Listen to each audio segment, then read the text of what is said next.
नमस्कार. रसस्वादम किचनमध्ये आपणा सर्वांचं खूप खूप स्वागत. आज मी करते आहे नारळी पौर्णिमा आणि राखी निमित्त ओल्या नारळाचे लाडू.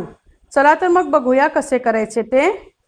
त्यासाठी लागणारं साहित्य म्हणजे हे ओलं खोबरं आहे, नारळ खोवलेला आहे, त्याचा हा 3 वाटी मेजरमेंटची 1 वाटी किंवा 1 कप तुम्ही सेट करून घ्या. त्यांनी माझा 3 वाटी हा चव आहे. जेवढा नारळाचा चव त्याच्या अर्धी साखर, 3 वाटी आहे म्हणून 1.5 वाटी साखर घेतलेली आहे. त्याच्यानंतर आपल्याला दूध लागणार आहे, ते सुद्धा याच्या अर्ध म्हणजे 1.5 वाटीच आपल्याला दूध लागणार आहे. 3 टीस्पून आपण तूप घेणार आहे. 1 वाटी आपला खोबऱ्याचा चव असल्यामुळे 1 टीस्पून या हिशोबाने आपण 3 टीस्पून तूप घेणार आहोत. त्याच्यानंतर मी खवा नाही आहे, त्याच्यामुळे खव्याच्या ऐवजी आपण यामध्ये मिल्क पावडर टाकणार आहे. 3 टेबलस्पून, एका वाटीला 1 टेबलस्पून याप्रमाणे मी 3 टेबलस्पून हे मी मिल्क पावडर घेतलेली आहे. 8 ते 10 काजू घेतलेले आहेत. विलायचीची चव तुम्हाला किती आवडते त्याप्रमाणे मी 1 टीस्पून घेतलेली आहे आणि थोडंसं केशर घेतलेलं आहे. आणि हा डेसिकेटेड कोकोनट आहे, हे ऐच्छिक आहे. चला तर मग आपण सुरुवात करूया.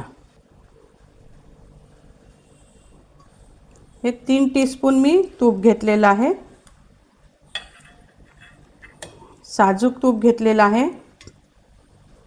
तुपामुळे एक त्याच्यावरची छान अशी चमक येते आणि खोबऱ्याला त्या तूप आपण जेव्हा भाजतो खोबरं ते एक सुंदर स्वादही लागतो. आता आपलं तूप पातळ झालं आहे. याच्यामध्ये आपण हा खोवलेला जो नारळ आहे, ओलं नारळ, तुम्ही कोरडं नारळ पण घेऊ शकता बरं, पण ओल्या नारळाची चव खूप सुंदर लागते. आणि नारळी पौर्णिमा म्हटलं की ओल्या नारळाचंच महत्त्व असतं.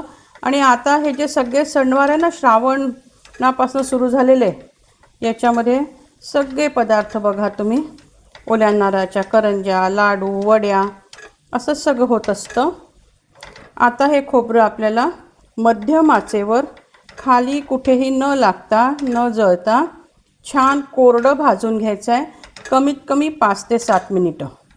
हे बघा 6 मिनिटं होऊन गेलेली आहेत आणि मघापेक्षा बघा आपलं हे नारळाचा चव कोरडा मोकळा झालेला दिसतोय. का बरं भाजून घ्यायचा? कारण की तुपावर भाजल्यामुळे लाडवामध्ये खमंगपणा येतो आणि चवीला खूप सुंदर लागतो. नाहीतर तुम्ही डायरेक्टही ओलं असतानाच दूध टाकून शिजवू शकता, पण असं भाजल्यामुळे खमंगपणा येण्यासाठी म्हणून आपण हे 6 ते 7 मिनिटं याच्यासाठी सांगितलं मी की प्रत्येकाच्या गॅसची फ्लेम ही वेगळी असते आणि आपल्याला लो टू मीडियम असं करतच हा चव भाजून घ्यायचा आहे, खालून कुठेही लागू न देता. तो पांढरा शुभ्रच राहिला पाहिजे. आता आपण यामध्ये, आता माझे 7 मिनिटं पूर्ण झाले, यामध्ये मी आता दूध घालते आहे 1.5 कप. हे नॉर्मल टेम्परेचरचं दूध आहे, 1 कप. आणि आता हे परत अर्धा कप. आता याला परत लो टू मीडियमवरती असंच छान घट्टसर गोळा होतपर्यंत आपल्याला भाजून घ्यायचं आहे. हे दूध छान प्रकारे ह्या आपल्या नारळामध्ये एकजीव झालं पाहिजे.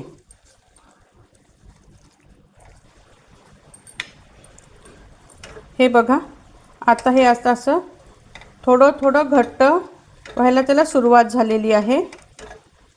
ह्यालाही छान भाजून घ्यायचं आणि छान एकत्र गोळा होतपर्यंत, म्हणजे दूध आणि नारळाची एक छान सुंदर चव लाडवात आपल्या उतरते. तुम्हाला जर माझा हा व्हिडिओ पाहायला, हे माझे पदार्थ करून बघायला आवडत असतील तर नक्की माझ्या या चॅनलला लाईक करा, व्हिडिओला पण लाईक करा आणि चॅनलला सबस्क्राईब करा. मित्रपरिवाराबरोबर देखील शेअर करत जा.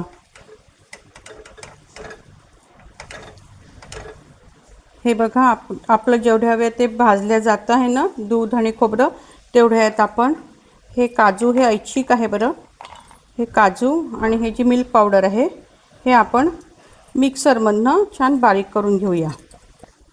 हे बघा आता आपलं दूध या नारळामध्ये एकदम छान मिक्स झालेलं आहे. खूप सुंदरसा सुवास येतो आहे. आता बघा तुम्ही थोड्या वेळात अजून केलं त्याचा गोळा व्हायला आता सुरुवात झालेली आहे, गोळाच होऊन जाईल. आता ही जी सुरुवात झाली ना, याच वेळी आता आपल्याला यात साखर घालायची आहे. 3 वाट्या नारळाचा चव होता, 1.5 वाटी आपण साखर घालतोय.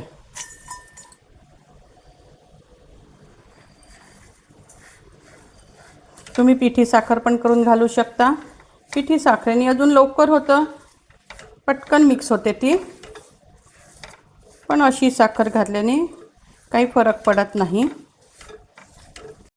हे बघा आता किती आता ते घट्ट होत आलं आहे बघा. लक्षात येईल तुमच्या की आता हे बऱ्यापैकी घट्ट होऊन राहिलं आहे. आता या क्षणी आपण त्यामध्ये आपलं हे जे मिल्क पावडर आणि काजू हे जे मिक्स पावडर केलेली आहे, हे आपलं खवा नाही आहे म्हणून आपण हे घालतोय. हे आता यात घालायचं आणि हे मिक्स करायचं. खवा नसेल टाकायची इच्छा, नाही टाकला तरी चालतंय. असं काही नाही की खवा टाकलाच पाहिजे. तुम्ही दुधावरची साय पण घालू शकता किंवा तसंही तुम्ही साध्याही पद्धतीने त्याला करू शकता. आता याला परत छान गोळा जमेपर्यंत मध्यम याच्यावरती भाजून घेऊया. चांगलं परतूया, म्हणजे 1-2-3 मिनटात त्याचा असा गोळा बनायला लागेल. आता आपलं लाडवाचं जे काही सारण तयार होत आहे तुमच्या लक्षात येईल, तो आता गोळा व्हायला सुरुवात झालेली आहे. हे असं एक परतवलं की ते बरोबर एकमेकांवर ते वरती जाऊन थांबत आहे, पसरत नाही. तुम्ही बघाल आता हा गोळा तयार होईल. या क्षणी आता आपल्याला गॅस बंद करायचा आहे आणि गॅस बंद केला आहे मी. यामध्ये आता मी विलायची आणि केशर दोन्ही घातलेलं आहे. हे मिक्स करून घ्यायचं आणि आपलं हे सारण थंड करायला 10-15 मिनटं, कोमट झालं की आपण यात लाडू वळू शकतो. तेवढ्या वेळ आपण त्याला थंड करायला ठेवूया. बघा आता आपलं मिश्रण थोडं कोमट झालेलं आहे. अजून थंड झालं तरी हरकत नाही, पण इतपत बांधता येऊ शकतं. खालचं गरम आहे. आता आपण याचे लाडू वळून घेऊया. साईज किती घ्यायचा हे आपल्यावर असतं, छोटा मोठा. हे पहा अजूनही गरम असताना तो इतका छान बांधला जातो, म्हणजे थंड झाल्यावर तो छान सेट होणार आहे.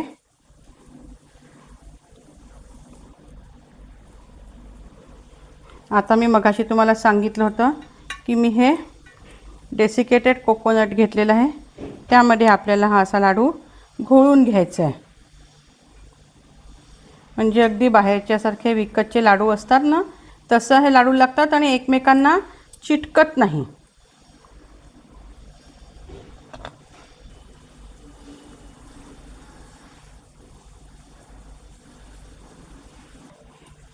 हे बघा आपण असं याला छान घोळून घेतलं आणि हे असं काढलं. दुसरा लाडू पण असा याच्यात छान घोळून घेतला. याने काय होतं की लाडूचं चिकट जरी काही झालं तर एकमेकांना चिटकत नाही, छान राहतात आणि अगदी विकत बाहेर जसे मिळतात ना तसे हे लाडू लागतात. अजून ते गरम आहे, थोड्या वेळाने थंड झाले ना की एकदम छान असा हातात पकडण्यासारखा छान लाडू कडकपणा येईल त्याच्यात. आता मी बाकीचे लाडू सगळे करते आणि मग तुम्हाला दाखवते.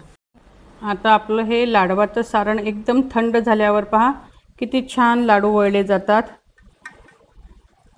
एकदम छान शेप येतो.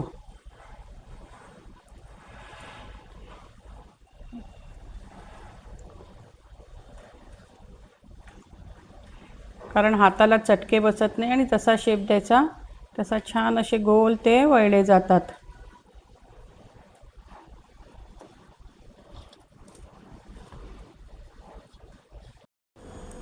हे बघा, आपले असे छोट्या साईजचे, खूप मोठे नाही, असे आपले एकूण 25 लाडू यात तयार झालेले आहेत.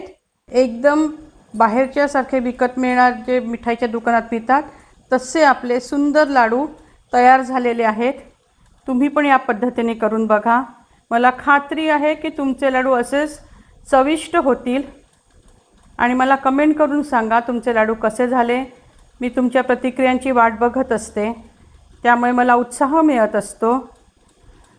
आणि नक्की माझ्या या व्हिडिओला, माझ्या चॅनलला लाईक आणि सबस्क्राईब करा. धन्यवाद.